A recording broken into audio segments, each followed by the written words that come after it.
బలపరిచాం. కొద్ది నిమిషాలు దేవుని యొక్క వాక్యాన్ని ధ్యానం చేద్దాం. చిన్న ప్రార్థన చేసుకుందామండి. మీ సన్నిధిలో మమ్మల్ని అందరినీ బలపరచండి, స్థిరపరచండి. మీ యొక్క వాక్యాన్ని ప్రభువా పరిశీలనగా తెలుసుకొని వాటి ప్రకారమైన జీవితాలు మేము ఫలించడానికి సహాయం అనుగ్రహించండి. నైనా మాటలు మీ వాక్యం మీది కాదు, కానీ మీ నోటి బోరగా నన్ను వాడుకొని మీ మాటలు మీ ప్రజలనే వారందరికీ అందించమని అడుగుచున్నాం. ప్రభువా సహాయం చేయండి. వాటిని విని విడిచిపెట్టేవారుగా కాకుండా ప్రభువా వాటి ప్రకారమైన జీవితాలు జీవించేవారుగా మమ్మల్ని అందరినీ తీర్చండి. మీ సన్నిధిలో బలపరచండి. మీరే సమస్త మహిమగంత పాలు పొందుకోమని యేసువారిపేట ఈ ప్రార్థన సమర్పిస్తున్నాం తండ్రి. ఆమేన్. మంచిదండి, అందరూ బాగున్నారని తలుస్తున్నాను. ఎందుకంటే గతించిన కాలంలో గత వారంలో మనం చాలా పరిస్థితులను ఎదుర్కొన్న వాతావరణాన్ని బట్టి న్యూస్ చూస్తే ఎక్కడ చూసినా మనకి వరదలు, తుఫాన్లు, ప్రభుత్వాలు కూడా కొన్ని హెచ్చరికలు చేసినాయి కదండి. పాత ఇళ్ళు ఉన్న వాళ్ళు కానీ, రేక్ సైడ్లు ఉన్న వాళ్ళు కానీ కొన్ని సురక్షితమైన ప్రాంతాలకు వెళ్ళండి, బ్రతుకుంటే ఎలాగైనా బ్రతకొచ్చు, మీ ప్రాణాలు మీరు దక్కించుకోండి అనేటువంటి కొన్ని హెచ్చరికలు జారీ చేశాం. మనిషి అన్న తర్వాత ప్రతి ఒక్కరికి ప్రాణభయం ఉంటుంది కదండి. ప్రాణం మీదకి వచ్చేసరికి ఉంటుంది ప్రాణభయం. అప్పుడు దాకా ఎన్ని కౌరులు చెప్పినా ఆ సమయం వచ్చేసరికి సంపాదించింది ఏమైపోద్దో, నా పిల్లలు ఏమైపోతారు, నన్ను నమ్ముకున్న వాళ్ళు ఏమైపోతారు అండి, ఎంత భయం వచ్చి ఉంటుంది. నిజంగా ఆ వరదల వల్ల ఎంతమంది నిరాశ్రయులు అయిపోయి ఉంటారు కదండి. నిజంగా దేవుడు చాలా కృప చూపిస్తున్నాడు. అంటే వరదల్లో లేనందుకు మనం సంతోషించకూడదు. నీతిమంతుల మీదను అనీతిమంతుల మీద కూడా ఆయన దయ ఉంటుంది. అంటే ఇప్పుడు వరదల్లో చిక్కుపోయిన వాళ్ళందరూ పాపాత్ములని కాదు, బ్రతికిపోయి మనం బట్టగట్టిన వాళ్ళు నీతిమంతులమని కాదు అండి. ఎవరికైనా దేవుడు అన్నీ సమానంగానే సమకూరుస్తున్నాడు. అయితే కొన్ని పరిస్థితులు మనకి ఎదురవుతూ ఉంటాయి. ఇటువంటి ఎదురైనప్పుడల్లా మనం ఏమనుకోవాలి, దేవుని రాకడ సమీపంగా ఉంది అని సూచనలు నెరవేరుతున్నాయి అని గ్రహించుకొని మనం ఏం చేయాలి, సిద్ధపడాలి. ఎక్కడికి? వరద అవుతుంది కదా, ఎక్కడికో సురక్షిత ప్రాంతానికి కాదు, పరలోకానికి వెళ్ళడానికి సిద్ధపడాలి. అలా సిద్ధపడాలంటే మనకి వాక్యం ఉంది, వాక్య ప్రకారంగా బ్రతకాలి, అంతే కదండి. మంచిది. అలాగే దేవుడు గతంలో కూడా మనం బైబిల్ గ్రంథంలో నోవాహు దినాల్లో ఒక జలప్రళయాన్ని చూసాం కదండి, ఆదికాండంలో. అంతకుముందు ఆదాము నుంచి వచ్చినటువంటి ప్రతి సంతానాన్ని కూడా దేవుడు జలమయంతో నాశనం చేసేసి నోవాహు దగ్గరగా నుంచి మొదలుపెట్టాడు. మళ్ళా నోవాహు గారికి 3 కుమారులు, అందులో షేము, హాము, యాపేతు అండి. హాము, యాపేతు వంశాలను పక్కన పెట్టిన షేము వంశాన్ని నుంచి దేవుడు ఒక ప్రణాళికను ఏర్పాటు చేసుకుంటూ వచ్చాడు. ఆ షేము వంశాన్ని నుంచి వచ్చినటువంటి వాడే తేరాహు కుమారుడైనటువంటి అబ్రహాము అంటే అబ్రహాం గారి గురించి మనకు తెలుసు. అబ్రహాము, శారా గారు. అబ్రహాము గారి వంశంలో చూస్తే మనకి ఇస్సాకు గారు, అంతకుముందు ఇస్మాయిల్ గారు అంటే హాగరకు పుట్టినటువంటి ఇస్మాయిలు. కానీ దేవుడు కోరుకున్నదే ఇస్సాకుని. వీళ్ళిద్దరి తర్వాత ఇంకొక 6 ఉన్నారు. అంటే శారయ్య గారు చనిపోయిన తర్వాత అబ్రహాం గారు కెతూరా అనే స్త్రీని పెళ్లి చేసుకున్నారు. ఆవిడకి 6 కుమారులు. అంటే అబ్రహాం గారు మొత్తం ఎంతమంది? 80 అంటే ఆదికాండం 25 అధ్యాయం చదివితే మనకి అర్థమవుతుంది. అయితే కెతూరా సంతానం నుంచి వచ్చినటువంటి 6 కూడా బహుమానాలు, ఆస్తులు ఇచ్చి వాళ్ళని వేరే ప్రాంతానికి పంపించేసి వాగ్దాన పుత్రుడైనటువంటి ఇస్సాకు నుంచి దేవుడు ఒక ప్రణాళికను ఏర్పాటు చేసుకుంటూ వచ్చాడు. ఇస్సాకు తర్వాత యాకోబులో ఉన్నటువంటి 12 మంది పుత్రులు, వాళ్ళు 12 గోత్రాలు. వీళ్ళందరినీ ఐగుప్తు చెరలోకి వెళ్ళడం మనకు తెలుసు. 430 సంవత్సరాల బానిసత్వం అనుభవించడం, అక్కడి నుంచి మోషే ద్వారా వారిని విడిపించడం. అంటే కానానుకి అబ్రహాం గారికి ఇచ్చినటువంటి మాటను బట్టి, వాగ్దానాన్ని బట్టి, కానాను ప్రాంతం నీ సంతానానికి ఇస్తానని చెప్పినటువంటి వాగ్దానాన్ని బట్టి వారిని తీసుకురావటం ఐగుప్తు నుంచి.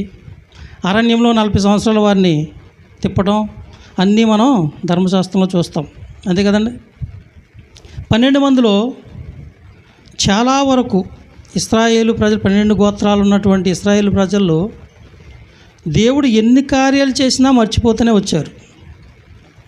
అండ్ ఆయన చేసిన ప్రతి కార్యం కళ్ళ ముందు కనబడుతున్నా కూడా అవి విడిచిపెట్టడం, మరలా విగ్రహారాధన వైపు తొలగిపోవటం, ఆయన చెప్పినటువంటి విషయాలన్నీ పక్కన పెట్టడం, వాళ్ళకు అనుకూలమైనటువంటి పద్ధతిలో వాళ్ళు నడవటం, దేవుడు కొన్ని హెచ్చరికలు చేయడం, చాలా ఓపిక చేశాడు ఇశ్రాయేల్ ప్రజల పట్ల. అంటే ఆయన ఏర్పాటు చేసుకున్న ఒక జనాంగం, అంటే లోకంలో అంతకుముందు చాలా జనాంగాలు ఉన్నాయి. అండ్ అబ్రహాం గారికి యనమండుగురిలో ఒక్క జనాంగాన్ని ఇంత తీసుకొస్తే మిగతా జనాంగాలు ఎంత ఉంటాయి? అబ్రహాం గారి కన్నా ముందు వాళ్ళ పినతండ్రి అయినటువంటి షేము గారి యొక్క సహోదరులు ఉన్నారు కదండి, హాము, యాపేతు, వారి కుమారులు ఎంత జనాంగం ఉంటుంది? ఎన్ని చేసినా అరణ్యంలో వాళ్ళకి ఎన్ని చేసినా వాళ్ళ బట్టలు మాయలేదు, చెప్పులు అరగలేదు. అంటే వాళ్ళకి ఏ కావాలంటాయి? నాన్ వెజ్ కావాలంటే పూరెళ్ళని ఇచ్చాడు ఆయన, నీళ్లు లేవని మొర్ర పెడితే బండ నుంచి నీళ్ళు ఇచ్చాడు, ఎన్నో అద్భుతాలు చేశాడు వారి పట్ల. వారి తర్వాత న్యాయాధిపతులను ఇచ్చాడు దేవుడు. అంటే మనకి చరిత్ర అంతా తెలుసు, న్యాయాధిపతులను ఇచ్చారు. అయితే ప్రత్యేకంగా ఉండవలసినటువంటి ఇశ్రాయేలు ప్రజలు వారి భ్రష్టత్వాన్ని బట్టి ఎన్ని కార్యాలు చేసినా మరలా వాళ్ళు అదే పని చేస్తున్నారు, వెనక్కే వెళ్ళిపోతున్నారు. అయితే ఈనాడు క్రైస్తవులుగా ప్రత్యేకింపబడిన మన పరిస్థితి ఎలాగుంది? ఈ రాత్రికాలంలో కొన్ని విషయాలు తెలుసుకుందాం. అందుకే పౌలు భక్తుడు రోమా సంఘానికి రాస్తూ ఒక చక్కని మాట చెప్తున్నాడు, చూడండి. 12వ అధ్యాయము 2వ వచనం, రోమపత్రిక 12వ అధ్యాయం 2వ వచనం అండి.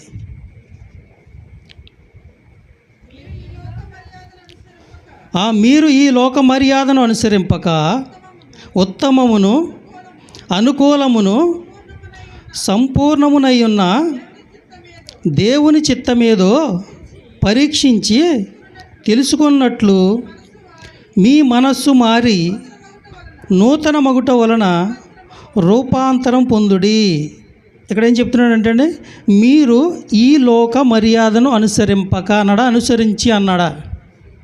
అనుసరింపక అంటే అనుసరించవద్దు, అంతే కదండి. అంటే లోక మర్యాద వేరు, దేవుని మర్యాద వేరు. మనకు రెండు కనబడుతున్నాయి. అంటే లోక మర్యాదను అనుసరించొద్దు అన్నాడంటే ఇంకో మర్యాద ఉంది. అంటే మర్యాద అంటే ఒకళ్ళ ఆచారాలు కావచ్చు, సాంప్రదాయాలు కావచ్చు, వారు ఏదైతే నిర్ణయించుకుంటారో అవి కావచ్చు. అంటే లోక పద్ధతులు వేరు, దేవుని పద్ధతులు వేరు. అంటే లోకంలో అన్ని వంశాలు ఉండగా దేవుడు ఒక వంశాన్ని తీసుకుని వచ్చి, ఒక జనాంగాన్ని తీసుకుని వచ్చి వాళ్ళని ప్రత్యేకపరిచి ఇశ్రాయేల్ ప్రజల్ని మీరు ఎలా ఉండాలి? దేవుని ప్రజలై జనాంగమై ఉండాలి. మరి వాళ్ళు ఏం చేశారు?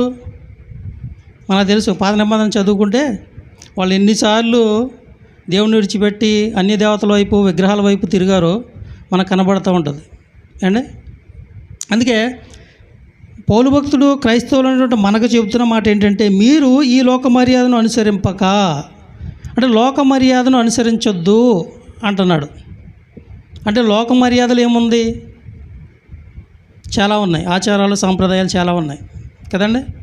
అది క్రైస్తవులు అనేటువంటి మనకు ఎంతవరకు ఉపయోగపడద్ది? అంటే ఉపయోగపడద్దనే కదా లోక మర్యాదలోకి వెళ్ళకండి, అవి అనుసరించొద్దని చెప్తున్నాడు.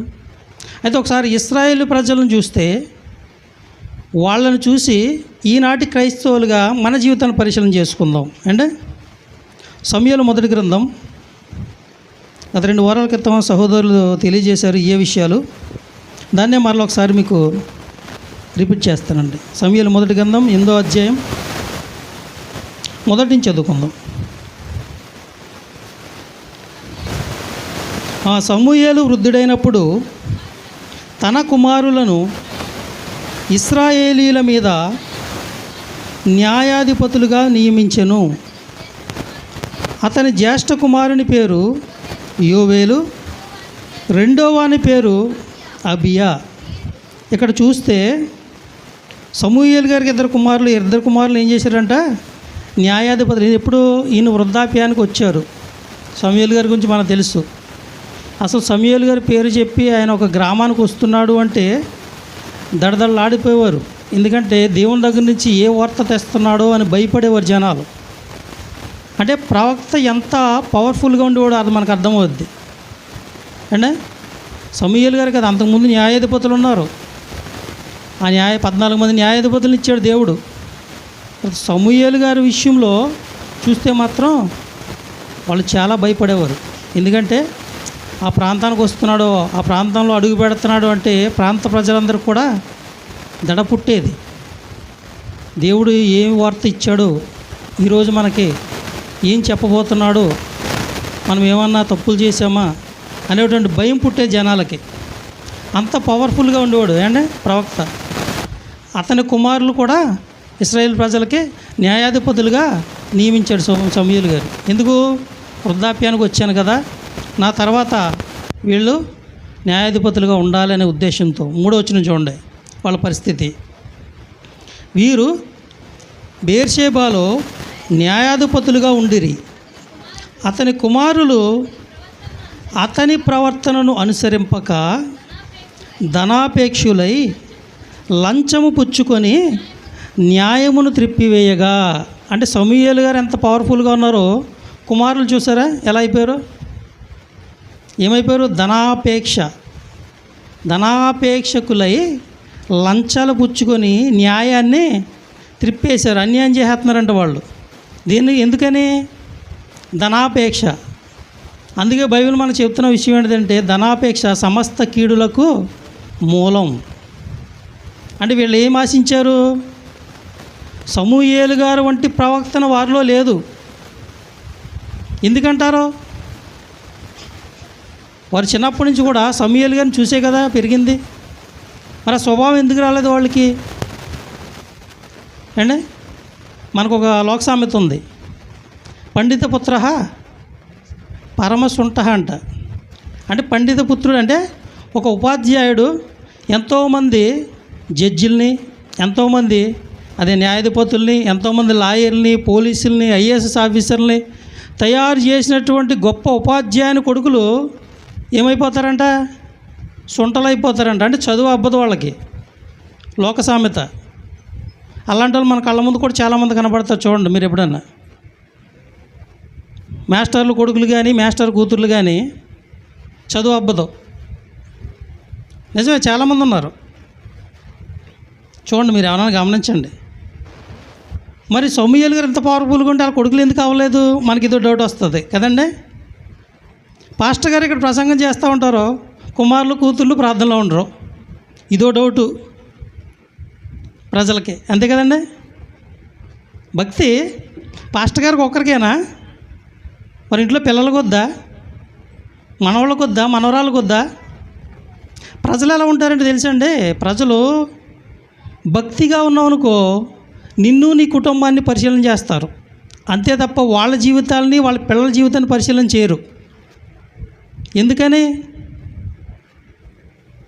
పరిశుద్ధంగా బ్రతికినోడు లేదా నీతిగా బ్రతికినోడు, నిజాయితీగా బ్రతికినోడు వీడు ఎక్కడ దొరుకుతాడా అని చూస్తారు తప్ప, అరే నేను ఎలా బ్రతుకుతున్నాను, నా కుమారులు ఎలా ఉన్నారు, నా మనవాళ్ళు ఎలా ఉన్నారు అనే అటువంటి ఆలోచన నేటి ప్రజల్లో ఎవరికి రాదు.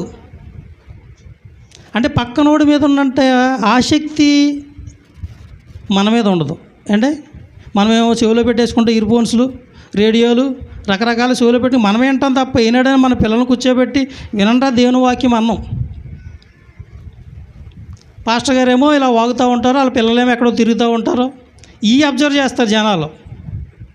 అంతేగాని మన పిల్లలు ఎక్కడ ఉన్నారు, మనం ఎక్కడున్నాం, వాళ్ళేం బ్రతుకుతున్నారు అనే ఆలోచన ప్రజలకు ఉండదు. నిజంగా ఆలోచించండి మీరు ఎవరైనా.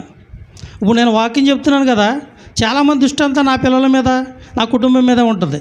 ఎందుకని? ఇన్ని కౌలు చెప్తున్నాడు, వీడి కుటుంబంలో పరిస్థితి ఏంటి? అంతే కదా, అవునా కదా? నా ఎంక చూసినోడు కుటుంబాన్ని వాడు చూసుకుంటాడంటారా? చూడ్డం. వాడు కుటుంబాన్ని వాడు చూసుకోగలిగితే, అందుకే నీ కంటులోని దూలమును ఎంచక ఎదుటి కంటులో నలుసుని చూస్తాం. మన కంట్లో మన దూలాన్ని మనం చూసుకోక ఎదుటి కంట్లో ఎదుటి వారి యొక్క స్థితిగతుల్లో తప్పులు ఎతుకుతాం. మనది మనము ఎత్తుక్కోగలిగితే చాలా బాగుంటుంది కదండి. పాస్టర్ గారు ఇప్పుడు ఎంత పవర్ఫుల్గా ఉన్న సమూయేలు గారు వాళ్ళ పిల్లలకి ఎందుకు అబ్బలేదంటారు? ఇప్పుడు పాస్టర్ గారికి వచ్చినటువంటి లక్షణాలే పిల్లలకు వస్తే ఇంకెందుకు బంగారులా ఉంటుంది కదా భక్తి జీవితం. అంతే కదండి. ఒకడు తూర్పుకి వెళ్ళిపోతాడు, ఇంకోటి పరమటికి వెళ్ళిపోతాడు.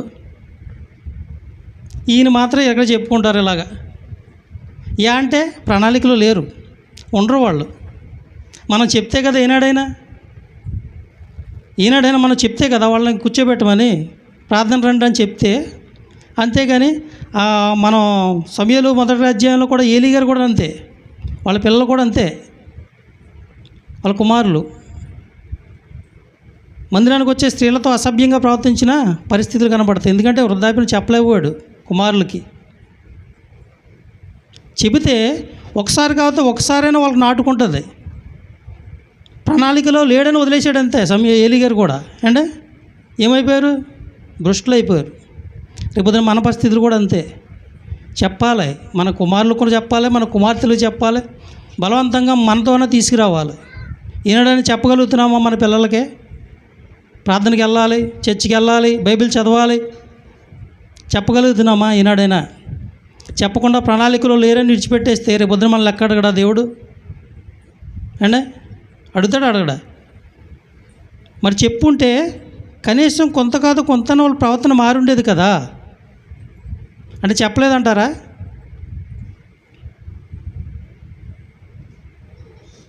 చెబితే ఎంతో కొంత మారుతారండి. మారకుండా ఎవడో ఉండడు. చెప్పాలి, మనం మన పిల్లలకి చిన్నప్పటి నుంచి చెప్పాలి. ఒక వయసుకు వచ్చేసిన తర్వాత వాళ్ళు వినరని విడిచిపెట్టడం కాదు. కొన్ని పరిస్థితులైనా మనం వాళ్ళని చెప్పి మందిరానికి తీసుకురావాలి, దేవుని వాక్యానికి దగ్గర చేయాలి.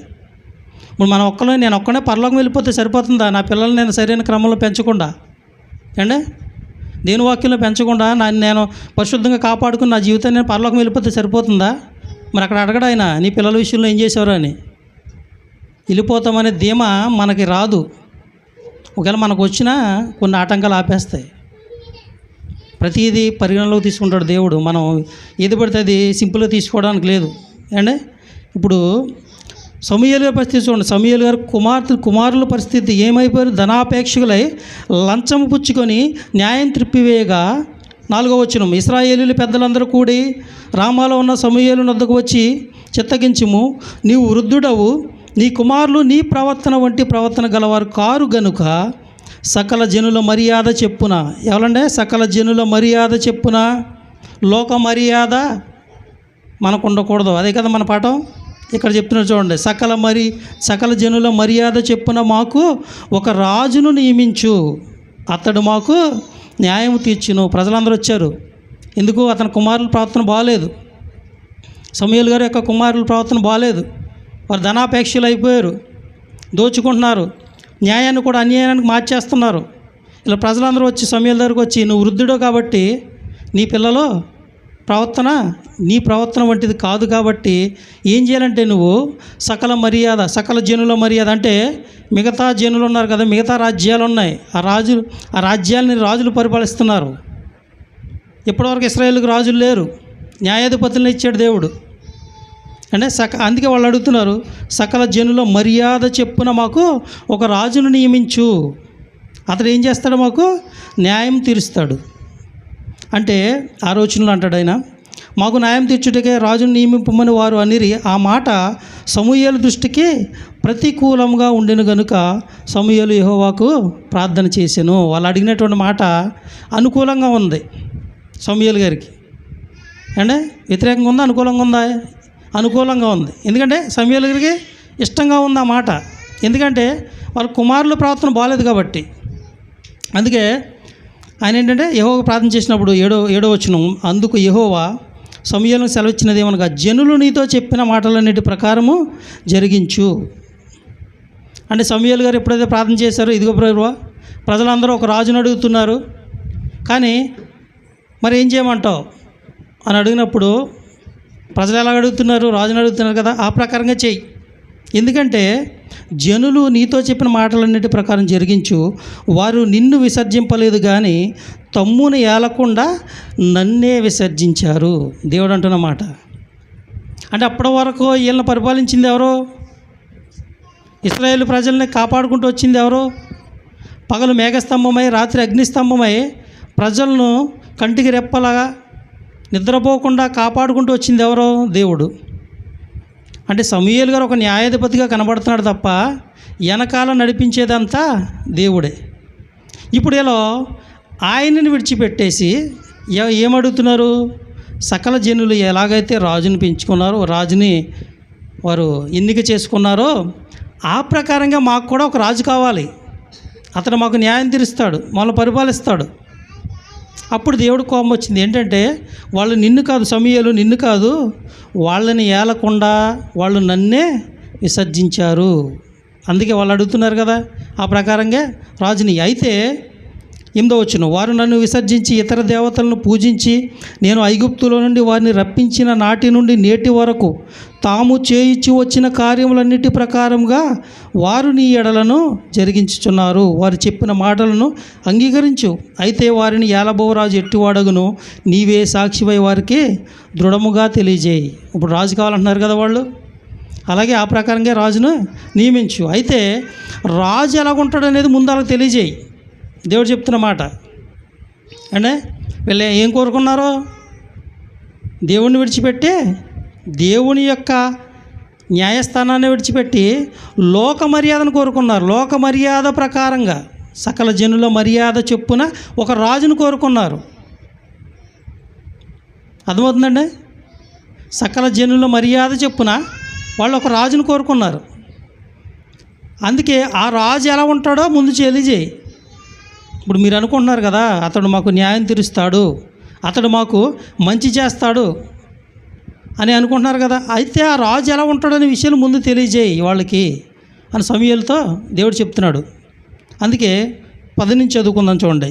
సమూయేలు తనను రాజును అడిగిన జనులకు యెహోవా మాటలన్నీ వినిపించి ఇలాగు చెప్పాను. ఎలా చెప్పాడంట?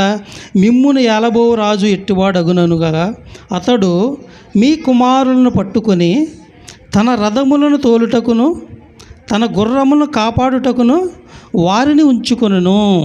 మొట్టమొదటిగా ఏం చేస్తాడో మీరు కోరుకున్న రాజు? మీకు పరిచర్య చేయడు, మీకు సేవ చేయడు. అని మీకు సేవ చేస్తాడని కోరుకుంటున్నారు కదా.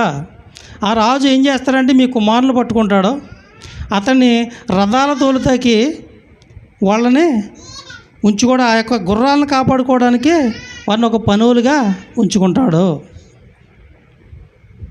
అర్థమైందండి? వీళ్ళు ఏమనుకుని కోరుకున్నారు? మాకు సేవ చేస్తాడో అనుకున్నారు. కానీ ఇక్కడ రివర్స్ అవుతుంది. అంటే ఇప్పుడు ఏం చేస్తున్నాడు ఈ రాజు? ఒక హోదాలోకి వచ్చి ఎవరైతే కోరుకున్నారో వాళ్ళని పనులుగా చేసుకుంటున్నాడు. మొదటికి మనకు అర్థమవలసింది అంతే కదండి చెప్తున్న మాట. అతడు మీ కుమారులను పట్టుకొని తన రథములను తోలుటకు తన గుర్రములను కాపాటుకు వారిని ఉంచుకొనును. కొందరు అతని రథముల ముందర పరిగెత్తెదరు.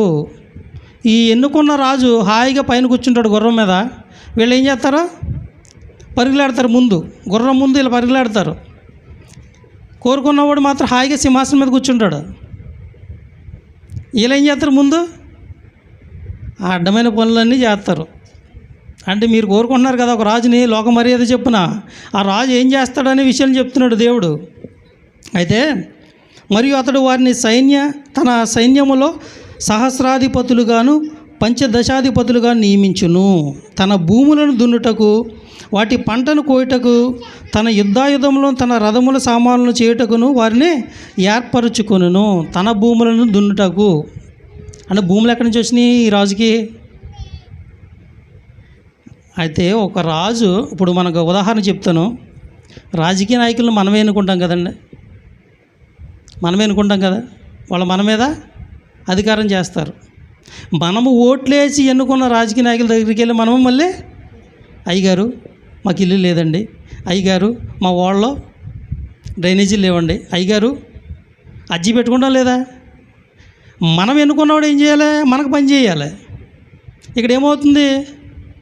యాజిటీస్ ఇదే అవుతుంది. దేవుడు అదే చెప్పాడు. పోలీసులు ఉన్నారు, ఏం చేయాలి వాళ్ళు? రక్షక భటులు అంటారు వాళ్ళని. మనకు కాపలా కాయాలి. కానీ పోలీసులను చూసేటికి ఇటు పారిపోతాడు. అంతే కదా, అర్థమైందా? పోలీసు వాళ్ళు ఏం చేయాలి?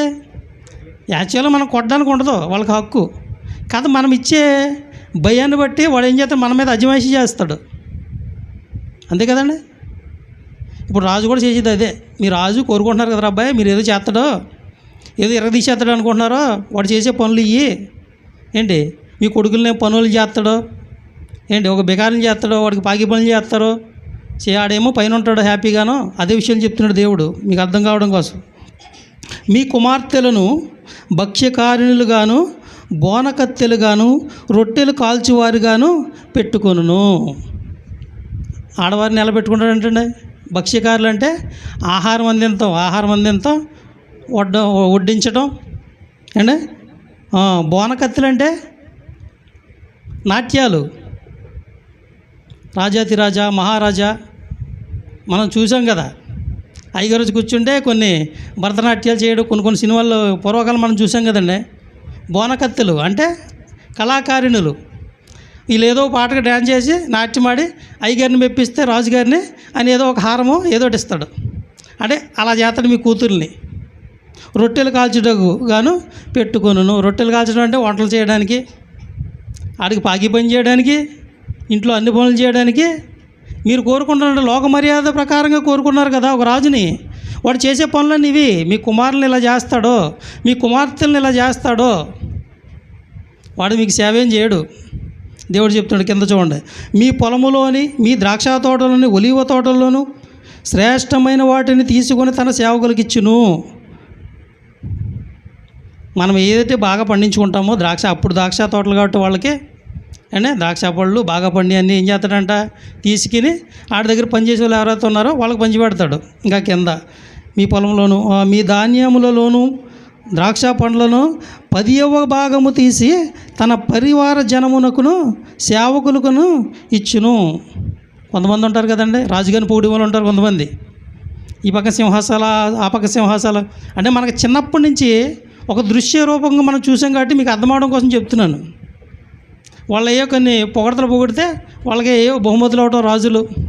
అలాగే మన దగ్గర నుంచి పట్టుకెళ్ళిపోయి వాళ్ళకి ఇస్తాడు. అతని సొమ్మేమి ఓడో. అర్థమైందండి. మీ దాసులను, మీ పనికెత్తలను, మీ పశువులను, గార్ధబవులను శ్రేష్టమైన వాటిని పట్టుకొని తన పని కొరకు ఉంచుకొనును. మీ మందలో 10వ భాగం పట్టుకొనును. మీ మట్టుకు మీరు అతనికి దాసులవుదురు. చివరాఖరి చెప్పింది ఏంటంటే, మీరందరూ ఆడికి పనులు అవుతారు అబ్బాయి. ఇప్పటివరకు మీరు ఎవరికారే రాజులు, ఎవరికాలే స్వతంత్రులు.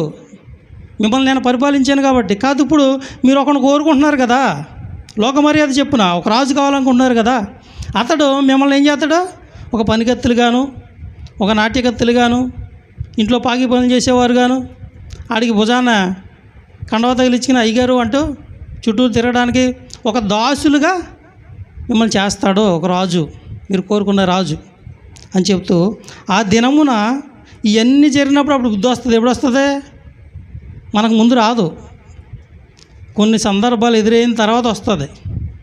మేము 5 సంవత్సరాల నుంచి మొత్తుకుంటున్నాం, ఎవరికి రావట్లేదు. ఇదిగోండి అబ్బాయి బైబిల్ ఇలా ఉందే అని చెప్తే ఎవరికైనా అర్థమవుతుందా? అంటే బైబిల్ చదవండి, బైబిల్ చదివితే మనకు అర్థమవుతుందని ఎన్నో విషయాలు మొత్తుకుంటున్నాం. ఎవరికైనా అర్థమవుతుందా? అర్థమవుతుంది. ఏదో ఒక రోజున అర్థమవుతుంది. ఎదుటివాడి రంగు బయటకు వచ్చేసినప్పుడు మనం రంగు వేసుకుంటాం కదండి. చాలామంది చూడండి నల్లగా బుట్టలా కాబడుతుంది. ఒక 6 రోజులకో 10 రోజులకో లోపల నుంచి తెల్లదనం కాబడుతుంది మొదల నుంచి. ఆ రంగు వెలిసిపోయినప్పుడు అర్థమైపోతుంది సీను ఏంటనేది. అంతే కదండి. ఆ దినాన్న మీకు ఎప్పుడైతే ఇవన్నీ అర్థమవుతాయో ఆ దినాన్న మీరు కోరుకున్న రాజును బట్టి మీరు మొర్ర పెట్టినను యెహోవా మీ మొర వినకపోవును.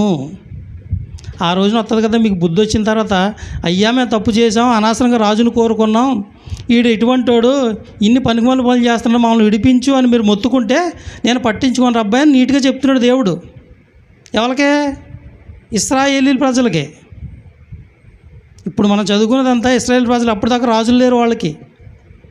వాళ్ళు మరి అందరూ లోకంలో చూశారు, చుట్టుపక్కల ఉన్న రాజ్యాలు, చుట్టుపక్కల ఉన్న రాజులను చూసి, అబ్బో ఇంత హంగామా ఉంటుందా రాజు ఉంటే, మనకి ఏమి ఉండదేమో, హ్యాపీగా ఇంటికాడ పడుకోవచ్చు సాబేసుకుని హాయిగాను. ఆడు యుద్ధాలు వచ్చినా శత్రువులు వచ్చినా ఆడు చూసుకుంటాడు, ఆడు జయించుకుంటాడు, ఆడు తిరుగుతాడు, మనకేమి ఉండదు, హ్యాపీగా ఇంట్లో పడుకోవచ్చు అనుకుని ఉంటారు బాబు. ఎందుకంటే దూరపు కొండలు నునుపన్నారు పెద్దలు, ఇలా అలాగే చూసుంటారు చుట్టుపక్కల రాజులది. అలాగే మాకు కూడా ఒక రాజు కావాలి, వాళ్ళు కోరుకున్నది అది. కానీ ఏమైపోయిందంటే ఎంత చెప్పినా కూడా 19వ వచనం, అయినను జనులు సమూయేలు యొక్క మాట చెవిని పెట్టనొల్లక, ఊరు ఇలా చేస్తాడా రాజు అని చెప్తున్నా కూడా వినలేదంట, ప్రజలు వినలేదు. అండి అలాగున కాదు, జనములు చేయి రీతిని మేమును చేయనట్లు మాకు రాజు కావాలను. మిగతా ప్రజలు ఎలా చేస్తున్నారో చూడండి, చుట్టుపక్కల ఉన్న ప్రజలు, చుట్టుపక్కల ఉన్న దేశాల వారిని చూడండి ఎలా చేస్తున్నారో, మేము కూడా అలా చేస్తాం, మాకు ఒక రాజు కావాలి. వాళ్ళు గట్టిగా పట్టుకున్నారు, వాళ్ళు కోరుకున్నారు గట్టిగాను. అంటే మా రాజు మాకు న్యాయం తీర్చును, మా ముందర పోవచ్చు, అతడే మా యుద్ధములను జరిగించును. వీళ్ళదేమో చూసారా, మాకు రాజు కావాలి, అతడే చేసుకుంటాడు యుద్ధాలు, మాకేంటి సంబంధం, అంటే మాకు ఒక పనుడు దొరికినట్టు అనుకున్నారు వీళ్ళు. కానీ వాడికి మీకు పనులు దొరకడం కదరా అబ్బాయి, మీ నెత్తి మీద కూర్చుంటాడు అని చెప్తాడు దేవుడు. అంతా చెప్పినా కూడా వాళ్ళకి అర్థం కాల, మాకు కావాలి మొర్రో అని కోరుకున్నారు. అలాగే సమూయేలు జనుల యొక్క మాటలన్నిటిని విని యెహోవా సన్నిధిని వాటిని వివరించిన గనుక, యెహోవా నీవు వారి మాటలు విని వారికి ఒక రాజును నియమించమని సమూయేలుకు సెలవీయగా, సమూయేలు వీరందరూ మీ గ్రామాలకు పొండని ఇశ్రాయేలుకు సెలవిచ్చాను. ఇప్పుడు దాకా అర్థమైంది కదండి, ఏం కోరుకున్నారు వీళ్ళు, లోక మర్యాద చెప్పున ఒక రాజును కోరుకున్నారు ఇశ్రాయేల్ ప్రజలు. కానీ వీళ్ళ దౌర్భాగ్యం ఏంటంటే, మొత్తం 12 గోత్రాలు కలిసి ఉన్నప్పుడు 4 రాజులు పరిపాలించారు వీళ్ళని. ఆ తర్వాత 2 భాగాలుగా విడిపోయారు ఇశ్రాయేల్ ప్రజలు, యూదా ప్రజలు. 10 గోత్రాల వారు ఒక రాజ్యం కిందను, 2 గోత్రాల వారు ఒక రాజ్యం కింద విడిపోయారు. వాళ్ళని 20 మంది రాజులు పరిపాలించారు, వీళ్ళని 20 మంది రాజులు పరిపాలించారు. ఇశ్రాయేల్ రాజులు పరిపాలించిన 20 మంది దౌర్భాగ్యులే, ఒక్కడు కూడా మంచోడు కాబడ్డు. కానీ యూదా రాజులు దాదాపుగా 80 మంచోళ్ళు, అందులో కొంచెం అటు ఇటుగా మంచి పనులు చెడ్డ పనులు చేసినా కానీ కనబడతారు.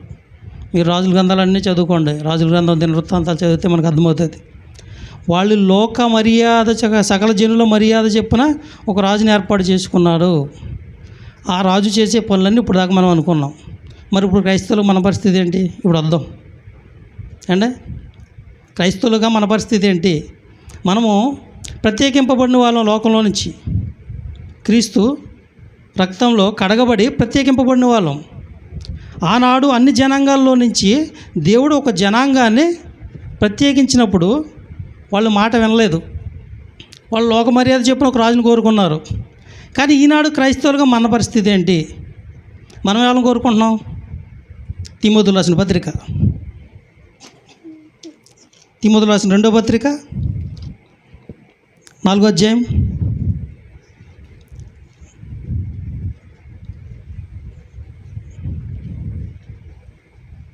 తిమోతికి రాసిన 2వ పత్రిక 4వ అధ్యాయం 3, 4, 5 వచనాలండి. పౌలు గారు చెప్తున్నారు చూడండి తిమోతికి రాసిన పత్రికలో, ఎందుకనగా జనులు హితబోధను సహింపక, హితబోధన అనగా ఆరోగ్యకరమైన బోధన అంటూ చూడ కింద పుట్టినోట్లో, జనులు హితబోధను సహింపక దురద చెవులు గలవారై తమ స్వకీయ దురాశలకు అనుకూలమైన బోధకులను తమ కొరకు పోగు చేసుకొని, ఇక్కడ చెప్తున్నాడు చూడండి, అనుకూలమైన బోధకులంట తమ కొరకు పోగు చేసుకుని, అంటే వాళ్ళ కోసం కూర్చుకుంటున్నారు. ఎవరో క్రైస్తవులను చెప్పుకున్న మనమే అంటే. ఆనాడు ఇశ్రాయేల్ ప్రజలను చూసాం, ఇప్పుడు ఎవరిని చూస్తున్నాం, క్రైస్తవులకు మన పని ఏంటంటే జనులు హితబోధన సహింపగా, ఆరోగ్యమైన బోధ అంటే ఉన్నది ఉన్నట్టుగా చెప్పడం. నీ ఆత్మకు ఏది అవసరమో, ఏది ఆరోగ్యకరమైందో అది చెప్పే బోధను సహించలేకపోతున్నారు అంటే వినలేకపోతున్నారు. మీరు చెప్పండి, ఎప్పుడైనా చూడండి, ఉన్నది ఉన్నట్టుగా చెప్పారనుకోండి, ఎదుటివాడికి కోపం వస్తుంది. సంతోషపడతాడా, కోపం వస్తుందా? కోపం వస్తుంది. నాలో లోపాలు చెప్పాడు అనుకోండి సహోదరుడు, నాకేమనిపిస్తుంది? కోపం వస్తుంది. అబ్బో చాలా చెప్పారో, నేను సరి చేసుకుంటాను అంటానా? అన్నాం. అలాగే బైబిల్లో ఉన్నది ఉన్నట్టుగా చెప్తే జనులకి ఏమొస్తుంది? కోపం వస్తుంది కదండి. ఎందుకంటే ఆరోగ్యకరమైన, ఇప్పుడు దగ్గు వస్తుందంటే డాక్టర్ గారి దగ్గరికి వెళ్తాం, ఆయన ఒక అరకు ఇస్తాడు. దగ్గరకు తాగే ఉంటారు కదా చాలామంది. తీయ పానకలా ఉంటుందా? తాగారు ఎప్పుడన్నా? తీయగా బెల్లం తాగినట్టు బాటిల్ అంతా ఒకసారి తాగేలనిపించదు కదండి. ఎలా ఉంటుంది? చేదుగా ఉంటుంది. మరి అది వేసుకుంటే లోపల దగ్గు తగ్గిద్దా లేదా? తగ్గిద్ది. చేదుగా ఉందని మానేసాం అనుకో తగ్గదు. తీయగా ఉందని బెల్లం తినేసాం అనుకో దగ్గు ఇంకా పెరిగిపోద్ది. అదే ఆరోగ్యకరమైన బోధ చెబితే మనిషి ఏమైపోతుంది? తగలబడిపోతుంది లోపల. అంతే కదండి. నాలో లోపాలు చెప్తే నాకేమనిపిస్తుంది? కోపం వచ్చేస్తుంది చెప్పేవాడి మీద.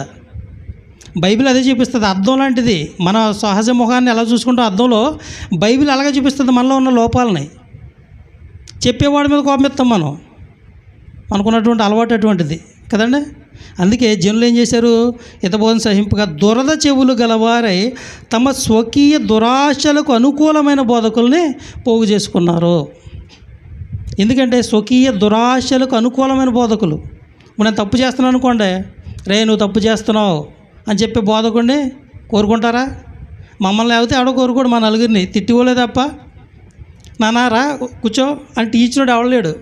ఇస్తారు ఎందుకు కూడా ఏండి? మేమేం చెప్తాం? అది ఆడికి ఎక్కడికో లోపల నుంచి తగలబడిపోయే మాటలు చెప్తాం, ఉన్నాయి ఉన్నట్టుగాను. వీళ్ళకేంటి? తమ స్వకీయ దురాశలకు అనుకూలమైన బోధకులు. వాళ్ళని పోగేసుకున్నారు. వాళ్ళు కావాలనుకుంటున్నారు ఇప్పుడు క్రైస్తవ్యం. ఆనాడు ఇశ్రాయేల్ ప్రజలు లోక మర్యాద ప్రకారంగా రాజును కోరుకుంటే, ఇప్పుడు క్రైస్తవులు వాళ్ళకు అనుకూలమైన బోధకులను కోరుకుంటున్నారు. మనకు అర్థం కావాలి ఈ రాత్రి నిజమో కాదనేది. అండ్ అంతే కదా. ఎందుకంటే ఆ బోధకుడు ఉన్నాడు అనుకోండి, నువ్వేం చేసినా ఏమండవు, అమ్మ దేవుడు దీవిస్తాడు. నువ్వు వ్యభిచారం చేసినా పర్లేదు, దేవుడు దీవిస్తాడు. పనికిమాలిన పనులు చేసినా పర్లేదు, దేవుడు దీవిస్తాడు. ఏంటి వడ్డీ వ్యాపారాలు చేసినా పర్లేదు, దేవుడు దీవిస్తాడు. ఎందుకు? మనం చేసేవన్నీ మనకు అనుకూలంగా చెప్తున్నాడు కదా సేవకుడు. ఆ సేవకుడు కావాలి మనకి. మన తప్పులను ఎత్తి చూపే బోధకుడు అవసరంలా నేటి క్రైస్తవ్యానికి. ఆనాడు ఇశ్రాయేల్ ప్రజల పరిస్థితి ఎలాగుందో దేవుడు ముందే చెప్పాడు. ఈనాడు క్రైస్తవుల పరిస్థితులు కూడా అంతే. ఆలోచించండి. అనుకూలమైన బోధకులు ఉంటే ఏం చేస్తాం? ఇంటికాడ పది పాకి పని చేసేస్తాం. చేతమా? అమ్మో అయ్యగారు అమ్మగారు టీ గ్లాస్ కూడా తీరు. ఎందుకు? వెనకాల బోనకత్తులు ఉన్నారు కదా. ఆ రాజు చదువుకున్నాం కదా మనం. రొట్టెలు కాల్చేవాళ్ళు అంటే ఇంట్లో వంట పనులు చేసేవాళ్ళు. ఇలా చెప్తే చాలామందికి బాధ వస్తుంది. అవునా కదా? వస్తుంది. వచ్చినా ఏం పర్లా. ఎందుకంటే అబద్ధ బోధకులు చాలామంది ఎక్కువయ్యారు. నేను చెప్పాను మీకు, ప్రతిసారి చెప్తాను. అబద్ధ బోధకులు వచ్చిన జాగ్రత్తగా ఉండండి అని యేసుప్రభువే చెప్పాడు ఆనాడు మొదటి శతాబ్దంలో. వాళ్ళ విషయంలో మరి జాగ్రత్తగా ఉండకపోతే ఎలాగా అండి? ఆనాడు రాజులు ఏం చేశాడో ఈనాడు బోధకులు అదే చేస్తున్నారు. మన పిల్లలే బోనకత్తులు గాను ఇంకో నెల అయిపోతే స్టార్ట్ అయిపోద్ది మనకి. తార వెలసింది అంతే కదా. ఏం చేస్తారు మన పిల్లలందరూ? మళ్ళీ వీళ్ళకి గిఫ్ట్లు. ఆనాడు రాజులు దగ్గర నాట్యం చేసిన వాళ్ళకి గిఫ్ట్లు ఎలాగిచ్చారో ఇప్పుడు డ్యాన్స్లు వేసే వాళ్ళందరికీ కూడా గిఫ్ట్లు. మన పిల్లల్ని ఏం చేస్తున్నారు? మరి బైబిల్ ప్రకారం కరెక్టే అంటారా మనకి? ఏ అంటే దావీదు వలే నాట్యం చేస్తున్నారండి. తిలకించాలండి. మన పిల్లలే కనబడారు. ముందు పాస్టర్ గారి పిల్లలే కనబడతారు. చూడండి, మీ సోషల్ మీడియాలో ఎక్కడ ఎతికినా మొత్తం 2 నెలల్లో ఫుల్గా వాళ్ళే కనబడతారు. ఫుల్ మేకప్లు వాళ్ళే ఉంటాయి. లోక మర్యాద సంఘంలో లేనిటువంటి ఉండకూడనటువంటి లోక మర్యాద ఈనాడు సంఘంలో దూరింది. ఎవరి వల్ల? అనుకూలమైన బోధకుల్ని మనం పోగేసుకోవడం వల్ల. మనకి ఎవరు కావాలి? అనుకూలమైన బోధలు కావాలి. ఇశ్రాయేల్కి ఎవరు కావాలి? రాజు కావాలి. పాకి పనులు చేయించుకున్న రాజు కావాలి వాళ్ళకి. ఇప్పుడు మనమే ముందేలు చేసేస్తాం. అయ్యగారికి దుమ్ము పట్టణము, పాదాల కాడ మొత్తం పాదాల కాడ నుంచి శుభ్రం చేసేస్తాం. నిజంగా సేవకుడైన వాడు పేరులోనే ఉంది సేవకుడని. సేవ చేయడానికి వచ్చామా, సేవ చేయించుకోవడానికి వచ్చామా? యేసు ప్రభు అంతటి వారే పాదాల దగ్గరికి వచ్చేసారండి. సేవ చేయడానికి వచ్చాను నేను, సేవ చేయించుకోవడానికి రాలా, సేవ చేయడానికే వచ్చా అని క్లియర్గా చెప్పాడు ఆయన. ఈనాడు సేవ చేయించుకోవటమే మాకు అలవాటు అయిపోయింది. ఎదర పొట్టలు పెంచుకోవడం, తినేసి ఏం చేస్తాం, కనీసం చీపురు పొల కూడా తీయలేని పరిస్థితులు మనకి చేసి పెట్టేవాళ్ళు ఉన్నారు వెనకాల. ఆనాడు రాజుకి ఎలా ఉన్నారో ఈనాడు సేవకులకు అలాగే ఉన్నారు. క్రైస్తవ్యం భ్రష్టు పట్టిపోవడానికి కారణం ఇటువంటి బోధకుల వల్లనే. నేను అబద్ధ బోధకుల గురించి చెప్తున్నాను, మీ సేవకుడి గురించి చెప్పట్లా. నేను ఒక వ్యక్తి గురించి ఎప్పుడు చెప్పను, ఒక వ్యవస్థ గురించి చెప్తున్నాను. ఎందుకంటే 90% వాళ్ళే ఉన్నారు. ఒకవేళ ఆ కేటగిరీలో మీ సేవకుడు ఉంటే తప్పు నాది కాదు. అబద్ధ బోధకుల లిస్టులో మీ సేవకుడు కానీ ఉంటే లైవ్ కూడా వెళ్తుంది యూట్యూబ్లో. ఒకవేళ వాళ్ళు కూడా వింటున్న ప్రతి ఎవరికైనా కానీ నేను ఫస్ట్ నుంచి కూడా అబద్ధ బోధకుల గురించే చెప్పుకొచ్చా. ఒక సేవకుడిని ప్రత్యేకంగా ఎప్పుడు చెప్పలా. ఒకవేళ ఆ లక్షణాలు మీ సేవకుల్లో ఉన్నాయేమో, అందువల్ల మా సేవకుడి గురించే చెప్తున్నారు. నేను గత వారం కూడా చెప్పాను ఇదే మాట అంటే అనుకూలమైన బోధకులను బోధ ఏం చేసుకుంటున్నారు? ఇలా సత్యమునకు చెవినియ్యక కల్పనా కథల వైపు తిరుగు కాలం వస్తుంది. తిమోతి చెప్తున్నారు పౌలు గారు. కల్పనా కథలు చెప్తారు వాళ్ళు, నిన్న మాయ చేస్తారు. నువ్వు తప్పు చేసినా ఖండించరు, గద్దించరు. వాక్యమేమో ఖండించు, గద్దించి బుద్ధి చెప్పని చెప్తుంది. వీళ్ళు చెప్పరు, వీళ్ళు చేయరు. ఆ రకంగా మనం తప్పు చేస్తున్నప్పుడు ఖండించరు, బుద్ధి చెప్పరు. లోక మర్యాద అంటే ఏంటి? ఆచారాలు, సాంప్రదాయాలు ఎన్ని చేయట్లేదు చెప్పండి. ఇల్లు మొదలెట్టిన కాడి నుంచి గృహప్రవేశం వరకు ఎన్ని ఆచారాలు చేయట్లేదు లోక సాంప్రదాయాలు. మనం ఈనాడైనా మీ సేవకుడు చెప్పాడా? నేను అడుగుతున్నా, చెప్పండి. పునాదేశం కాడి నుంచి ప్రతిదీ ఆచారమేగా. గృహప్రవేశంలో పాలు పొంగిస్తాం. మనం పొంగించకూడదు, మనది కాదు ఇది ఆచారం అని చెప్పే బోధకుడు ఎక్కడున్నాడు చెప్పండి. నాకు ఎందుకండి, ప్రార్థన చేసి వెళ్ళిపోతే నా కానుక నాకు వస్తుంది అని ఆలోచించేవారు అబద్ధ బోధకులు, దొంగ బోధకులు. ఒకవేళ లిస్టులో మీ బోధకుడు ఉంటే తప్పు నాది కాదు, ముందే చెప్తున్నా. నేను పక్కాగా చెప్పేస్తాను, ఉన్నట్టుగా చెప్పేస్తాను. మీకు బాధ కలిగినా పర్వాలా, సరి చేసుకుంటే మంచిది. సంఘాన్ని దేవుడు మన చేతికి అప్పగించాడంటే మనం ఎంత పవిత్రంగా దాన్ని కాపాడుకుంటూ మళ్ళీ దేవునికి అప్పగించాలి ఒక బోధకునిగా. అంటే జనులు కావలసిన రీతిగా మనం తయారవడం కాదు. ఎందుకు సమూయేలు కొడుకులు ఏమైపోయారు? ధనాపేక్ష. నేడు అదే ధనాపేక్ష సేవకుల్లో కనబడుతుందండి. ధనం ఎక్కడ చూసినా ఎంత వచ్చినా జేబు నిండట్లేదు, ఆశ తీరట్లేదు వాళ్ళకి. దానికోసం ఏదైనా చేస్తారు. చాలామంది సేవకులు మీరు సాక్ష్యాలు విన్నారో లేదో చూడండి. మొదట్లో నాకు సైకిల్ కూడా లేదండి, నడవడానికి చెప్పులు కూడా ఉండి కాదంటారు. ఒక తల్లి ఆదుకుంది, ఒక తల్లిగారు ఇచ్చారు, లేకపోతే ఒక తండ్రి గారు ఇచ్చారు, ఒక కుటుంబం నన్ను ఆదుకుందని మొదలెడతాడు ఫస్ట్లో. 2-3 సంవత్సరాలు అయ్యాక ఆ కుటుంబం కనబడదు, ఇంకేం కనబడదు. కూడగట్టుకుని జనాల ఆస్తి అంతా కూడగట్టుకుని ఒక స్థాయికి వెళ్ళిపోతారు వీళ్ళు. ధనాపేక్ష సమస్త కీడులకు మూలం. అదే చెప్తున్నాడు మనకు అర్థం కావాలి. ఆనాడు ప్రజలు ఏం కోరుకున్నారో, వాళ్ళు ఏం అయ్యారు, ఈనాడు సేవకుల పరిస్థితులు ఏంటి, మనం ఎవరిని కోరుకుంటున్నాం. అమ్మో ఈ గారే కావాలండి మాకు, ఈయన చెబితే పరలోకం అలా దిగిపోతుందండి. సాక్ష్యాలు ఎట్లేదు మీరు యూట్యూబ్లోనూ మానేశారా? మరి ఈ దౌర్భాగ్యం ఏంటో మాకే కనబడతాయి కూడా. సాక్ష్యాలు వినండి, చాలా బాగుంటాయి. బాగుంటాయంటే మనకు అర్థమవుతుంది కొన్ని విషయాలు. నిజంగా క్రైస్తవం ఎంత దిగజారిపోయిందో మీరు సాక్ష్యాలు చూస్తే వింటే అర్థమవుతుంది. ఈనాడు క్రీస్తు ఎక్కడ కనబట్ల, సంఘాల్లో కానీ, సేవకుల్లో కానీ, విశ్వాసుల్లో కానీ. సేవకులే కనబడుతున్నారు, వారి భార్యలే కనబడుతున్నారు. వారి పక్కన మళ్ళీ వీళ్ళ ఫోటోవే కావాలి. మీరు ఏ పాంప్లెట్లో అయినా చూడండి, భార్యాభర్తల ఫోటోలు ఉంటాయి కంపల్సరీగా సేవకుల్లోనూ. పొద్దున్న వాగ్దానంగా పెడతారు చాలామంది, అందులో కూడా భార్యాభర్తలు కనబడతారు. అవసరమైతే వాకింగ్ కూడా చిన్నగా పెడతారు. అయ్యగారు అమ్మగారి ఫోటో మాత్రం పెద్దగా పెడతారు. మాకు స్టేటస్లో చాలామంది చూస్తాం మేము. సేవకులు కనబడుతున్నారు తప్ప క్రీస్తు కనబడట్లేదండి.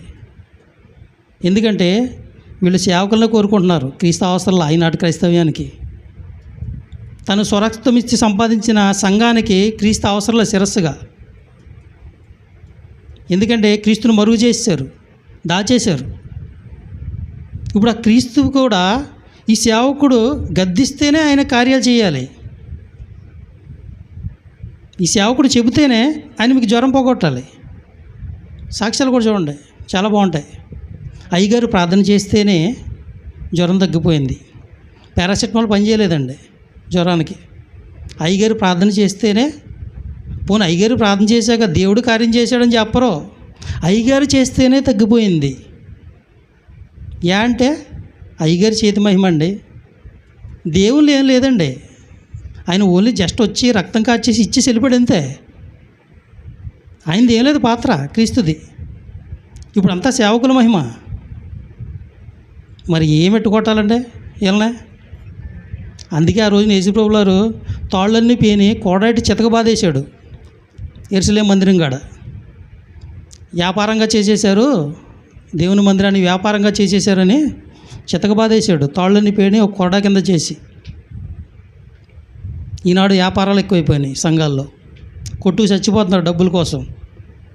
ఎందుకంటే అబద్ధ బోధకులు పెరిగిపోయారు. జాగ్రత్త జాగ్రత్త. 90% వాళ్ళే ఉన్నారు. వాళ్ళే ఒరిజినల్గా కనబడతారు తెల్లబట్టలు వేసుకుని. అలాగని తెల్లబట్టలు వేసుకున్న వాళ్ళందరూ దొంగ బోధకులు అట్లా. అంటే రూటు మార్చారు. అపవాది వెలుగుదూతం ధరించాడు. ఇది అర్థమవుతుంది నేటి క్రైస్తవ్యానికండి. ఎవరిని కోరుకుంటున్నామో మనము, మన బోధకుడు మనల్ని ఎలా నడిపిస్తున్నాడో మనకు అర్థం కావాలి. ఆనాడు ఇశ్రాయేల్ ప్రజలు దేవుని న్యాయాధిపతి అయినటువంటి దేవుణ్ణే విసర్జించి లోక మర్యాద ప్రకారంగా ఒక రాజుని ఏర్పాటు చేసుకున్నారు. ఈనాడు క్రైస్తవులము క్రీస్తుని విడిచిపెట్టేసి మనకు అనుకూలమైన బోధకులను ఏర్పాటు చేసుకుంటున్నాం. ఎందుకంటే మన లోక మర్యాదలో కూడా వారిని నడిపిస్తారు. లోకాచారాలను విడిచిపెట్టట్లా. సంఘాల్లో అయ్యే దూరిపోయిన ఇప్పుడు అవే ఏలుబడి చేస్తున్నారు. లోక మర్యాదలు సంఘంలో ఏదైతే ఉండకూడదో అవే ఉన్నాయి నాడు. డ్యాన్సులు, కార్యక్రమాలు, పండగ పేరు చెప్పుకునే అల్లర్లు, మందులు, చిందులు, మత్తు పానీయాలు, ఇదే కదండి నేటి సంఘంలో కనబడుతున్నది. ఇవేం అర్థం కావు మన జీవితాలకి. క్రీస్తు తన రక్తాన్ని ఇచ్చినటువంటి ఆ రక్తం కనబట్టలేదు ఈనాడు సంఘాల్లో. మనం ఎంజాయ్ చేయడానికి లోకాచార సాంప్రదాయాలను పాటించడం వరకే. ఎందుకంటే ఈ బోధకులందరూ మనల్ని అటువైపే నడిపిస్తున్నారు, మనల్ని గద్దించట్లేదు. ఇప్పుడు తప్పు అని ఖండించలేకపోతున్నారు. ఇది తప్పు అని చెప్తే ఎదుటి వరకు తెలుస్తుంది. చెప్పలేదనుకోండి అదే కరెక్ట్ అనుకుంటాడు. అంతే కదా. పాలు పొంగించకూడదమ్మా మనం, పలానా ఇది మనకి కాదు, మన సాంప్రదాయాలు కాదు, ప్రార్థన చేసుకో బంగారులాగా, వంట మొదలెట్టుకో అని చెప్పొచ్చు కదా. చెప్పరు. ఎందుకంటే వీళ్ళకి వచ్చే కానుకలు పోతాయి, వీళ్ళ బతుకు తీరిపోద్ది. అవసరమైతే 2 కుటుంబాలను ఎడగొట్టడానికి ఇష్టపడతారు తప్ప వాళ్ళు ఇటువంటి చెప్పడానికి ఇష్టపడరు. అలా చెప్పగలిగితే ఏనాడో నేటి క్రైస్తవ సంఘాలన్నీ ఏనాడో బాగుండేవి. రచ్చ ఒకడిని చూసి ఒకడు కొట్టుకుంటున్నారు సోషల్ మీడియాలో దాదాపు ఒక 4 రోజుల నుంచి క్రీస్తు దైవత్వం గురించి. మనకి ఏం అవసరం లేదు, మన సేవకుడు బాగుంటే పర్లేదు. పొద్దునీళ్ళు బట్టలు ఉతికేసామా, అంట్లు తోమేసామా, అయ్యగారికి వెన్నీళ్ళు పెట్టేసామా, ఇవి ఉంటే చాలు మనకి. క్రీస్తుని గురించి ఎవడేదో మాట్లాడితే మనకు అవసరంలా. ఎంతో దౌర్భాగ్యమైన స్థితిలో బతుకుతున్నామో మనకు అర్థం కావాలి. ఈ వరదలు ఇవన్నీ ఉప్పొంగినప్పుడు మనకు అర్థం కావాలి మనం ఎంత భక్తి జీవితంలో మనం ముందుకెళ్తున్నామో అనేది మనకు అర్థమవుతే మనం ఏ రీతిగా బ్రతకాలో బైబిల్ చెప్తుంది. అంతే కదండి. అందుకే ఒక వచనం చదువుకుని చూడండి. ఇర్మియా గ్రంథం 10వ అధ్యాయం 2వ వచనంలో కూడా, ఇర్మియా గ్రంథం 10వ అధ్యాయం 2వ వచనం, యెహోవా సెలవిచ్చుచున్నది ఏమనగా, అన్యజనుల ఆచారములను అభ్యసింపకుడి, ఆకాశమందు అగపడు చిహ్నములకు జనములు భయపడును, అయితే మీరు వాటికి భయపడకుడి. అన్యజనుల ఆచారములను అభ్యసింపకుడి. అన్యజనుల ఆచారాలనే అభ్యసించకూడదు మనం. కానీ ఏం చేస్తున్నాం? మన దౌర్భాగ్యం ఏంటో అవే అభ్యసిస్తున్నాం. కొంతమంది కోపం వస్తుందేమో కానండి, స్థలం ఉంటే మనకున్న స్థలం అంతా కట్టుకోము, కట్టుకుంటా క్రాస్కి ఒక మూల వదిలేస్తాం. అంటే తెగట్లేదండి ముక్క అది. అంటే డాక్యుమెంట్స్లో పోతుందా? పోనీ మనకు కాకుండా పోతుందా స్థలం? ఏంటి ఇవన్నీ అన్యాచారాలు కదా? అన్యాచారాలైనా కదా? మన స్థలం అంతా మనం కట్టేసుకుంటే ఎవడేమంటాడండి? వచ్చే రాబడి తగ్గిపోద్దా? ఓ ముక్క క్రాస్గా వదిలేసి గోడ కట్టేస్తారు చాలామంది చూడండి. ఆ ముక్క మనకు కాకుండా పోతుందా? డాక్యుమెంట్స్లో లేకుండా పోతుందా ముక్క? ఇలా లెక్కేసుకుంటే చాలా ఉన్నాయి. మీకు తెల్లారిపోద్ది ఇవన్నీ చెప్పాలంటే. కాకపోతే ఏదైతే వద్దన్నాడు దేవుడు అవే చేస్తున్నారు. ఆనాడు వాళ్ళు అలాగే చేశారు, ఈనాడు క్రైస్తవులు కూడా అదే చేస్తున్నారు. ఎన్ని ఉన్నాయి చూడండి. ఎవడో వచ్చి మన ఇంటికి ప్లానింగ్ వేస్తాడు, ఎవడో తీసుకొస్తాం అంటే మన ఇంటికి మనం ప్లానింగ్ వేసుకోలేమా? అన్నీ అయిపోయిన తర్వాత వస్తారు అయ్యగారు. పోనీ ఇవన్నీ మీరు చేసుకున్నారు, నేను ప్రార్థన చేయను అని అంటాడా? అనరు. జేబు నిండదు అలా చెబితే, జేబు ఖాళీగా కనబడుతుంది. ఇంకోసారి పిలవరు. మీరు ఎప్పుడైనా చూడండి, గుప్పులు పట్టుకు ప్రార్థన చేసినప్పుడు గుప్పులు పట్టుకుని నిలబడండి, ప్రార్థన బలంగా వస్తుంది. గుప్పులు విడిచిపెట్టేశారనుకోండి, ప్రార్థన తేలిగ్గా ఉంటుంది. బలమైన ప్రార్థన చేస్తే బలమైన కానుకలు ఇస్తారు. ఇదొకటి. నాకు తెలిసిన సేవకులు కొంతమంది ఉన్నారు, కానుకలు ఇవ్వకపోతే వీళ్ళు దౌర్భాగ్యులండి, వీళ్ళకి సేవకులను ప్రేమించని తెలియదండి అనే సేవకులు ఉన్నారు. కానుక ఇవ్వకపోతే, ఒక వారం కానుక ఇవ్వకపోతే రెండో వారం నీ ఇంటికి రాడు. చూసుకో, నువ్వు పేద విధవరాలు అయితే నీ ఇంటికి రాడు ప్రార్థన చేయడానికి. వీళ్ళ మనకు బోధకులు, వీళ్ళ మనం పోగేసుకునేది. ఆనాడు వాళ్ళు రాజుని అదే కొనుక్కున్నారు, ఈనాడు ఇటువంటి వాళ్ళని మనం కోరుకుంటున్నాం.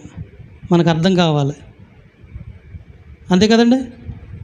చాలా ఉన్నాయి లోకాచారాలు. నేటి సంఘంలో క్రైస్తవ్యంలో చోటు చేసుకున్న ఆచారాలు చాలా ఉన్నాయి, సాంప్రదాయాలు చాలా ఉన్నాయి. ఇవన్నీ మనకేం అవసరం లేదు, అంతే కదండి. అందుకే దేవుడు చెప్తున్న మాట ఏంటో తెలుసా?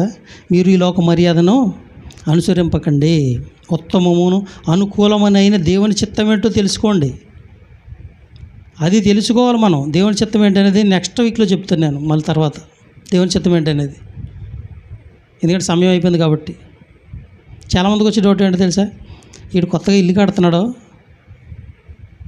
వీడు ఇందులోనూ చేయలేదంటావా? వస్తుంది చాలామంది, రేపు తెలిసిపోద్ది మీకు. నేను ఇందులోనూ చేయలేదు, ఏం చేయలేదు. ఎందుకంటే తాపి మేస్త్రి కూడా ఇలా చేయకూడదండి, ఎలా చేయాలని అంటే అవసరం లేదు, నాకు ఇలాగే కట్టు. నా ఇంటికి నేను 6 సంవత్సరాల క్రితం ప్లాన్ చేసుకుని 3 ప్లానింగ్లు వేసుకున్నాను. ఇక్కడ ఇది తెగదండి, ఇది ఇక్కడ చేయకూడదండి, ఇక్కడ ఇలా ఉండాలండి, అది అక్కడ ఎలా ఉండాలండి అంటే నాకు అలా వద్దు. నాకు ఏది కంఫర్టబుల్గా ఉంటుందో ఆ ప్రకారంగా చెయ్యి. నేను అలాగే చెప్పాను, అలాగే కట్టించుకున్నాను ఇల్లు. సగం పూర్తయిందిలేండి. అయిన తర్వాత పిలుస్తాను మిమ్మల్ని అందరినీ గృహప్రవేశానికి. అప్పుడు కూడా పాలు పొంగించను, పొంగిస్తేనేమో చూస్తారేమో, పొంగించను. చాలా ఉన్నాయి ఆచారాలు. నేను పాటించకుండా మీకు చెప్పకూడదు కదా. వాటిని పాటిస్తూ నేను మీకు చెప్పాను అనుకోండి, నాకు మించిన దౌర్భాగ్యుడు ఇంకోటి ఉండడు. ఎందుకంటే అవి పాటించి మీకు చెప్పాను అనుకోండి, ఉపయోగం ఉండదు. నేను పాటించకుండా నేను చేయగలిగి మీకు చెప్పగలిగితేనే. అవసరమైతే మేస్త్రి గారి నెంబర్ ఇస్తాను, మాట్లాడుకోవచ్చు మీరు. మమ్మల్ని చాలా ఇబ్బంది పెట్టేశారండి మీరు ప్రతి విషయంలోనూ అంటాడు ఆయన మేస్త్రి గారు. ఎందుకంటే వాళ్ళ భయం ఏంటంటే, మీరు చెప్పినట్టు మేము కట్టేస్తామంటే రేపు పొద్దున్న ఎవరైనా వస్తే ఇది ఎవడరా, ఏ మేస్త్రి కట్టాడరా, ఇది ఇక్కడ ఉండకూడదురా, అది ఇక్కడ ఉండకూడదురా అని అంటారు. మమ్మల్ని అంటారండి, మిమ్మల్ని కాదు అనేవారు మేస్త్రి గారు. అలా అని కూడా ఎవడో మా ఇంటికి రాడండి అని చెప్పాను నేను. అలా అని కూడా ఎవడో మా ఇంటికి రాడండి, మీరు నేను చెప్పినట్టుగా కట్టండి. నాకు ఏది కంఫర్టబుల్లో, బాత్రూమ్ విషయంలో కూడా తూర్పుకి ఉత్తరానికి తిరగాలంట, కరెక్ట్గా గుమ్మం ఎదురుగా బాత్రూమ్ రావాలంటే అటు తిరిగి కూర్చోవాలంట. అటు తిరిగి కూర్చుంటే వస్తుందా అది రాదా అని అడిగాను నేను మేస్త్రి గారిని. గుమ్మం డోర్ తీయగానే ఎదురుగా బాత్రూమ్ కనబడితే నీకు ప్లేస్ అంతా ఆక్రమించేది ఉపయోగం ఏంటి? ఎటు వెళ్తావు? ఈ వాస్తులు మనకు అవసరం ఉంటుందండి. మనకి ఏది కంఫర్టబుల్లో ఏది అవసరమో ఆ ప్రకారం కట్టించుకోవడం మంచిది. అర్థమైందండి. లోకాచారాలు అదే అంటున్నాడు, అన్యజనుల ఆచారం అభ్యసించొద్దు. ఇర్మియా గ్రంథం 10వ అధ్యాయం 2వ వచనం చదువుకోండి. అన్యజనుల ఆచారాలను అభ్యసించకండి, అది క్రైస్తవులకు మనకు తగదు. వాటిని అభ్యసిస్తే మన క్రైస్తవులమే కాదు, వీటిని ప్రోత్సహించేవాడు సేవకుడే కాదు. అందుకే లోక మర్యాదను అనుసరించొద్దు. నెక్స్ట్ మంత్ నుంచి స్టార్ట్ అయిపోద్ది లోక మర్యాద. ఎలాగ ఉంటుందో మనకి వచ్చే నెల 25 నుంచి స్టార్ట్ అయిపోద్ది. అప్పుడు మనకు అర్థమైపోద్ది లోక మర్యాద ఏంటిది, దేవుని మర్యాద ఏంటిది. ఏ సేవకుడు లోక మర్యాద వైపు మనల్ని నడిపిస్తున్నాడు, ఏ సేవకుడు దేవుని మర్యాద వైపు మనల్ని నడిపిస్తున్నాడు మనకు అర్థం కావాలి. అది అర్థమవుతే నేటి క్రైస్తవ్యానికి, క్రీస్తు చిందించిన రక్తానికి ఒక విలువ ఉంటుంది. అంతే కదండి. అందుకే లోకాచారాలను మనం ఏం చేయాలి, అభ్యసించకూడదు. దేవుని చిత్తం ఏంటో మనము తెలుసుకోవాలి, గ్రహించాలి. ఆ దేవుని చిత్తం ఏంటనేది మనం తర్వాత తెలుసుకుందాం.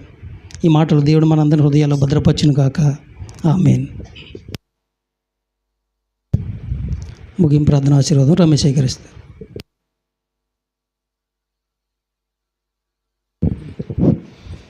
ప్రార్థన చేస్తాం. మహోన్నతుడా